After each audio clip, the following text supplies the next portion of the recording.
Na próxima matéria, a gente vai falar de autoconhecimento. Hoje a gente vai apresentar uma ferramenta que ajuda a pessoa a se conhecer melhor, a entender por que ela faz o que ela faz. A gente vai falar com a especialista Isabela Girotto sobre Eneagrama, que é uma ferramenta de autoconhecimento. Boa tarde, Isabela. Afinal, em que consiste o Eneagrama? Eneagrama é uma ferramenta milenar. Ela ainda é muito pouco conhecida, por incrível que pareça. A gente está falando de uma ferramenta de mais de 2.500 anos. E ela fala dos padrões de personalidade. As pessoas perguntam geralmente assim, como que divide toda a humanidade em alguns padrões de personalidade? Nós vamos falar de padrões de personalidade, nós vamos falar de instinto, de asas. Então, assim, são várias situações em um padrão. Então, por isso que é grandioso essa ferramenta, merece muito respeito. E ela é a junção da psicologia com a espiritualidade. Olha, achei bem interessante. E, afinal, por que a pessoa deve se conhecer? Por que ela deve começar essa busca e por onde começar? Primeiro, a gente fala que a pessoa deve se conhecer a partir do momento que algo a incomoda e que ela sente essa necessidade, né? Quantas vezes a gente está num processo, a gente vê alguma coisa e fala assim, meu marido precisa disso, minha amiga precisa disso. Assim, é uma visão um pouco deturpada, né? É a pessoa que tem que sentir a necessidade. Só que uma vez sentida essa necessidade, você vai em busca do seu processo de autoconhecimento, ele é grandioso. Porque quanto mais a gente conhece essa caixinha de surpresa que somos, mais autoridade, mais um adulto responsável pelas minhas ações e atitudes eu me torno. O que eu consigo com essa ferramenta é parar de reagir e começar a perceber padrões para então eu começar a agir da maneira que eu deveria. E eu começaria isso como? Procurando um especialista, um terapeuta. Por onde uma pessoa que está descontente com a forma que ela está levando a vida, por onde ela começa? Hoje em dia eu falo que a gente está vivendo uma época que, por mais difícil que seja, né, situações que a gente está vivendo, pandemia que a gente, né, foi colocado assim de uma forma super abrupta, tem várias formas de se autoconhecer. É a ferramenta do Eneagrama e os movimentos sistêmicos. A ferramenta do Eneagrama, ela é maravilhosa para a gente perceber o nosso padrão de ação, padrão de reação. Por exemplo, quando a gente está mal, nós temos um outro padrão de comportamento. E quando a gente também, eu brinco assim, que a gente está viajando, que está tudo tranquilo, a gente está numa boa, a gente também tem outros padrões de comportamento dentro da mesma pessoa. Trazer à luz esses padrões que antes eram inconscientes, você concorda que eu ajo com muito mais assertividade, que eu tenho um autocontrole para as minhas ações? Então, é esse o olhar do Eneagrama. Primeiro, um processo de compaixão também com o outro. Porque uma observação que eu gosto de fazer é o seguinte, se o outro está me incomodando, o que eu tenho desse outro em mim? É a primeira reflexão que a gente tem que fazer. Então, ao invés de eu querer mudar o outro, eu percebo o quão grandioso esse outro está sendo para o meu próprio crescimento. Então, é como aquela história do avião da máscara de oxigênio. Primeiro na gente e depois a gente consegue ver o outro.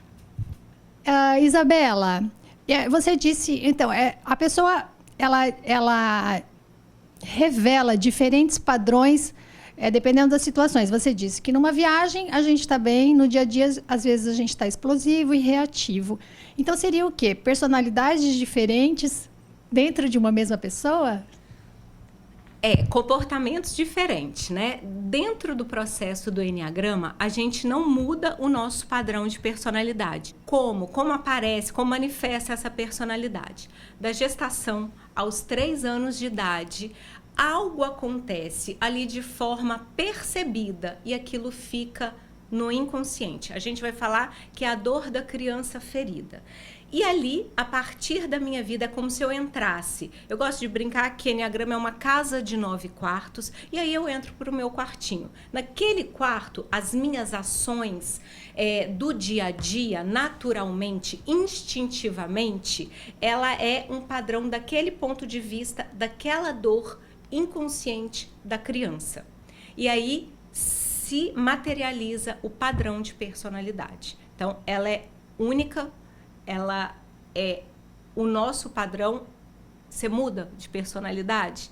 Não. Aquele é o seu padrão de personalidade.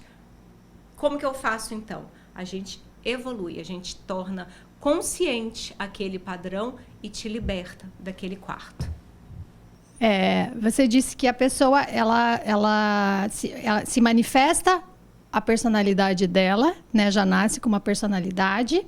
E ela vai fazer uma espécie de gerenciamento, então, dessa personalidade para trazer à tona o que há de melhor ou o que ela queira trazer. Ela fica mais consciente, então ela toma decisões pensadas para de agir aleatoriamente, começa a deliberar, então, a decidir o que ela vai fazer, como ela vai agir e reagir, é isso? Quando a gente traz para a consciência esses padrões, na hora que eu estou ali, eu falo que numa espiral descendente ali, que é quando a gente está ficando mal e a gente vai assumir um outro padrão, que não é o natural, que não é o instinto, porque a gente age na personalidade. É como se a nossa personalidade fosse uma máscara, o Homem da Máscara de Ferro, que por mais que seja pesada aquele padrão de comportamento, aquela máscara, quando eu tiro ela, eu me liberto.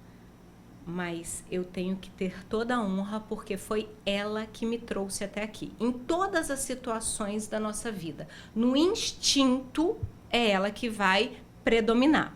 Só que, nesse sinal de trânsito, quando ele vai ali na luzinha amarela, nessa espiral que está ali partindo para outro padrão de comportamento, eu tendo consciência dela, eu consigo mudar o padrão de agir. E consigo sair daquele estado. Muitas vezes que eu posso ficar ali um pouco mais down ou mais quieta, em cada padrão manifesta um comportamento diferente. Todos os padrões, existem pessoas que se encaixam em todos os padrões devem ser honrados, é isso?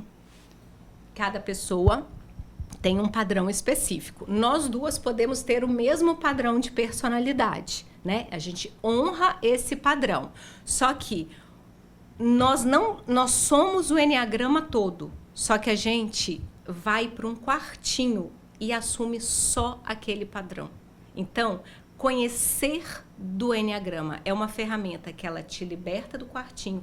É como se a gente fosse uma casa de 9 quartos e você fosse convidado a vir para a sala dessa casa e conhecer e se apropriar com autoridade de diferentes padrões que a gente tem internamente dentro da gente, mas que não é muito à vontade, vamos falar assim, para a gente agir daquela forma. Então, a gente passa a tomar consciência e ter atitudes diferentes daquele padrão automático. Então, todo mundo tem um pouco dos 9 tipos. Todo mundo pode usufruir. Então, se eu descobrir que eu quero ser mais um tipo 2, um tipo 3, alguma coisa legal que eu acho em outro tipo, que eu acho interessante e que eu gostaria de desenvolver na minha personalidade, no meu jeito de ser, então é possível fazer isso. É exatamente esse o convite para essa tomada de consciência e para essas novas ações. Oba, já adorei. Então, Isabela, afinal, vamos então aí discutir brevemente, de forma resumida, mas bem objetiva, quais são esses 9 tipos, para ver se o pessoal de casa já consegue identificar qual tipo que se encaixa mais. O Enneagrama ele é dividido em 9 padrões. Esses 9 padrões eles vão estar linkados aos pecados capitais. Na verdade, são 7 pecados capitais hoje, mas antigamente eram 9. É que o medo e a mentira, eles foram tirados de pecado capital. E eles vão estar ali ligados como se fosse uma grande força para a manifestação desse padrão. Então, a gente começa nas pessoas de personalidade 8. 8 está linkada à luxúria. Não é essa luxúria, é por excesso de força. Então, são pessoas que vão fazer, são mais destemidas a qualquer custo. Existe essa força interna que move e faz agir, com o pecado da luxúria. O 9, a gente fala que ele é o mais pacificador. Ele vai estar linkado à preguiça. Eu gosto de falar que não é que a pessoa é preguiçosa, é uma preguiça da forma que ela vai ter que resolver as questões internas dela. Sempre ela deixa para depois. Então, por exemplo, ela coloca o trabalho dela em modo automático. Ela trabalha super bem, então não está linkado ao preguiçoso. Mas sim uma pessoa que posterga as ações da própria vida, tá? E tá ali mais conciliadora, mais jeitosa. Personalidade 1 está linkada à ira, ao pecado da ira. E a personalidade 1 são aquelas pessoas mais metódicas, com processo de autocobrança. Então, além da cobrança externa, que a gente vive isso todos os dias, a personalidade 1 parece que tem uma vozinha interna dentro da cabeça e que ela tá ali, eu tenho que fazer certo, eu tenho que ser pontual, num processo de autocobrança o tempo todo. Tipo 2 está linkado ao orgulho. O que é esse orgulho? A pessoa que acredita que todos vão precisar dela, mas que ela não precisa de ninguém. Então, ela está voltada para o outro, ela é extremamente servil, numa atitude onde ela não precisa aparecer, mas ela é essencial. E acaba se esquecendo um pouco dela. Está voltada para o que o outro precisa, o que o outro vai necessitar dela. Tipo 3 é a mentira. Também a gente não pode linkar com mentiroso, e sim a mentira, da imagem que eu projeto e que eu passo a acreditar que eu sou aquilo que eu quero passar para o outro. Então, são pessoas que gostam de mostrar seus feitos, pessoas realizadas, que às vezes pagam um preço muito alto por aquilo, mas estão sempre com um sorrisinho no rosto, super políticas, mostrando essa imagem de sucesso. Tipo 4, a gente vai falar da inveja.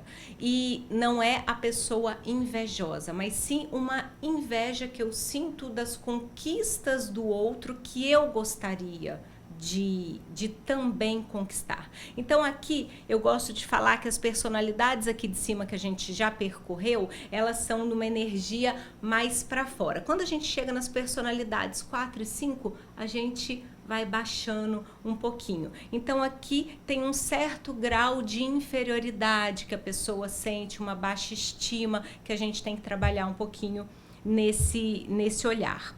A personalidade 5 é da avareza. A avareza está linkado àquelas pessoas que são mais reservadas.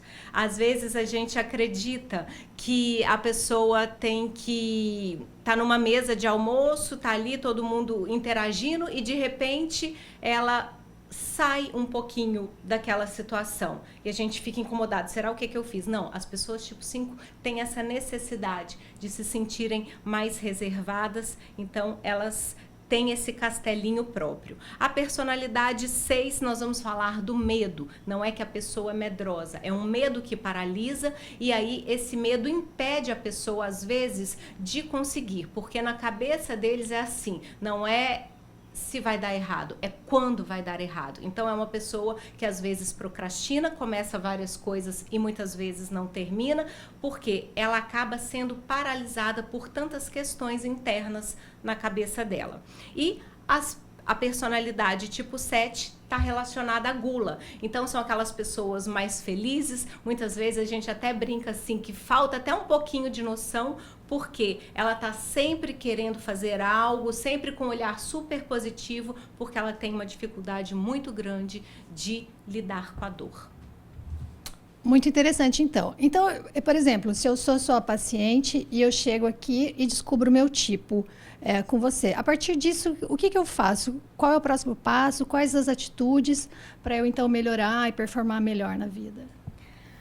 As atitudes, assim, nós somos pessoas cheias de teoria. E hoje em dia tá muito fácil essa busca. O que fazer com ela depende exclusivamente da pessoa. Depende do seu caminhar, depende da sua decisão de dar um passo à frente. Então, trazer isso para a consciência nos liberta de um padrão automático.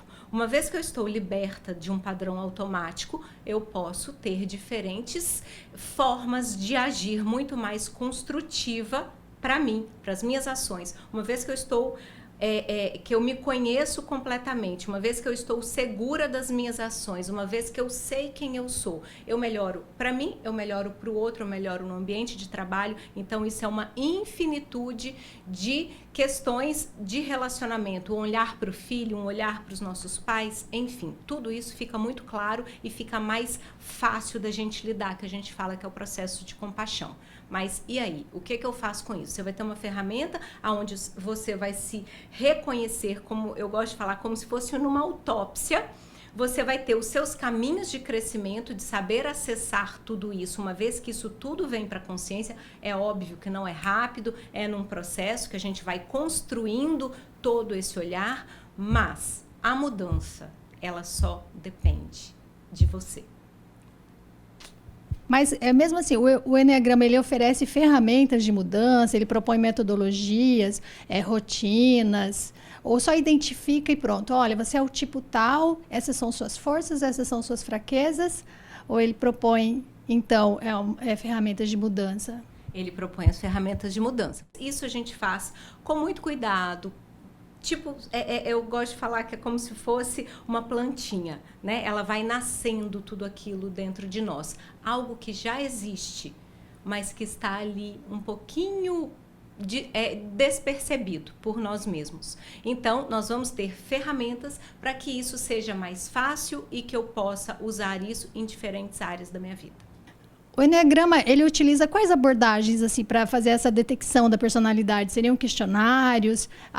E a própria pessoa respondendo as questões sobre ela mesma? Existe possibilidade de erro da pessoa responder mal e de não revelar, então, corretamente o resultado? Existe uma questão que hoje ainda tá muito sob discussão isso, né? Qual é a certeza que aquele teste vai detectar um padrão de personalidade? Lembrando que nós temos um pouquinho de cada dentro de nós, mas que um vai estar ali mais em evidência. Então, Enneagrama é sentido. A gente vai falando, vai contando histórias. Eu falo assim que a minha vida se tornou um livro aberto a partir do momento que eu escolho estar, eu falo que eu escolho estar do lado de cada mesa. Então, com essas histórias, as fichas nossas vão caindo, porque o processo da gente se conectar e a gente não ter que ali, né, enfiar o dedo na ferida para a gente se sentir exposto, quando eu vejo que tem um outro que também passa pelas mesmas coisas, porque a vida é assim, né? Todos nós passamos pelos mesmos perrengues, só que a gente tem um jeito diferente de olhar e de lidar. Então, com essa experiência, a gente vai seguindo, a gente vai sentindo todas as energias que o Enneagrama nos propõe. E aí, quando a gente vai falando, tem algo que ele é assim, não dá mais, é isso. E aí a gente descobre o tipo. Ficou muito claro a importância do profissional, então. Porque o profissional tem que quebrar essa subjetividade que a pessoa está em dúvida, ou responder mal, ou ter uma tendência para um tipo que não seja, né, ela. E aí o bom profissional, ele consegue, então, ter esse olhar diferenciado e saber identificar, então, identificar o real tipo que essa pessoa apresenta, é isso? O profissional ele vai conduzir o processo, né? A gente sempre tem que lembrar que o profissional ele tem que respeitar também as ordens da ajuda. Várias pessoas que vêm aqui, que a gente tem um olhar, a partir do momento que você é profissional, a gente consegue ser mais assertivo. Mas o que a outra pessoa está preparada para aquele momento? Aí a gente entra com a ordem da ajuda. Porque eu não posso me tornar uma pessoa que eu vou falar assim, olha, você é assim, e querer te impor um processo. Então, respeitando a ordem da ajuda, existe essa liberdade para as coisas manifestarem. E aí a gente vai conduzindo para o caminho da forma que você esteja confortável para a gente ser muito construtivo nessa caminhada. uma vez que a pessoa entra nesse caminho aí, que eu acredito que seja um caminho sem volta, de descoberta, e entende os tipos, existe algum perigo de ficar, então, julgando o outro ou colocando as pessoas nessa caixinha aí? Ah, você é o tipo 7, você é o tipo 6, você é assim mesmo, você não muda. Qual o perigo do julgamento dessa história? O julgamento, ele acontece assim, é muito engraçado, é involuntário. Quando eu estou fazendo workshop, a gente pede, olha, gente, deixa a liberdade para o outro, porque imagina o outro que não conhece dessa ferramenta, chega e fala assim, olha, você é tipo o quê? Eu sou Adriana, eu sou Isabela, como assim? Você quer me colocar dentro de um número? Então, assim, a gente tem a tendência a ter esse olhar. Só que, qual é o perigo de tudo isso? É a pessoa que tem que se perceber. Porque, às vezes, por exemplo, se a gente for de personalidades diferentes, mas agindo da mesma forma. Então, vários tipos vão reagir da mesma forma. E o que importa é a motivação para a minha ação. Então, é isso que está por trás da ação. É ali, na motivação, que a gente tem que pegar. Então, não na ação. Nós podemos ser de diferentes tipos, agindo da mesma forma. Mas o que me motiva? Aí a gente consegue trabalhar. Nisso nos dá consciência do quão é perigoso a gente sair falando que a pessoa é tipo tal, né? Não é simples assim, é muito mais lá embaixo. Tá, a gente viu então que o Enneagrama é uma ferramenta super poderosa e bem assertiva. Você usa alguma outra abordagem para complementar então e ajudar a pessoa a sair desse lugar e ir para se transformar na pessoa que ela tanto deseja ser? Aqui, né, o meu processo de trabalho é pessoal. Eu uso a ferramenta do Enneagrama, que a gente descobre o padrão de personalidade da pessoa. Então, assim, aquela forma instintiva que ela vai estar sempre agindo, que ela vai estar se mostrando. E, conjuntamente a isso, a gente também trabalha os movimentos sistêmicos, que são os movimentos de Bert Hellinger, né, das constelações familiares. Que a gente vai trabalhar muito ordem, hierarquia, equilíbrio, pertencimento. Então, tudo isso num conjunto, ele é muito construtivo para a pessoa. A pessoa vai fundo, então, no autoconhecimento, né? Porque são ferramentas complementares, com abordagens complementares e diferentes também, né? É diferente que se complementam, e se complementam de uma forma muito concisa, assim. Então, é muito grandioso a gente trabalhar, desde que, né, haja todo esse respeito, essa responsabilidade, lembrando do outro, da limitação do outro, respeitando o tempo do outro, a gente consegue ir bem fundo e libertar, assim, desses padrões tão automáticos.